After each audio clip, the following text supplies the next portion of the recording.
اور میری اب میری اس پر سن لیجئے تھوڑی سی. اسٹیج بند کیجیے آئندہ کے لیے, یہ اونچا اسٹیج بنانا بند کر دیجیے.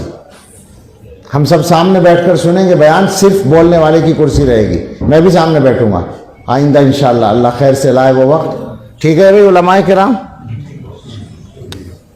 اسٹیج ختم, محراب میں کرسی ہوگی, ہم سب سامنے بیٹھے ہوں گے, جو کوئی بھی بول رہا ہوگا, جو پروگرام چل رہا ہوگا, ہم سامنے بیٹھ کے سنیں گے. آج کل تو مہذب دنیا میں طریقہ ہی ہے, بڑی بڑی کانفرنسوں میں وزیر اعظم تک سامنے بیٹھتا ہے. بولنے والے کے لیے ایک وہ ہوتا ہے, کیا کہتے ہیں اس کو, منصہ, ڈائس, عربی میں ڈائس ہوتا ہے, بس ایک اناؤنسر کے لیے ہوتا ہے اور ایک اسپیکر کے لیے ہوتا ہے. تو بولنے والا بولتا ہے, سب سنتے ہیں سامنے بیٹھ کر. بس یہ کہ خاص مہمانوں کے لیے ذرا اچھی کرسیاں ہوتی ہیں, باقی عام کرسیاں ہوتی ہیں, لیکن کس ادھر نہیں ہوتا یہ. اب میری زبان اس پر کھل گئی تو مجھے بولنے دیجیے. خواہ مخواہ ایک نمائش ہوتی ہے. لوگ سمجھتے ہیں, بہت سے لوگ کہ صاحب اللہ والوں کو دیکھ رہے ہیں, تم تو اللہ والوں کو دیکھ رہے ہو, اللہ والوں کا ویسے نقصان ہو رہا ہے. صحیح بتا رہا ہوں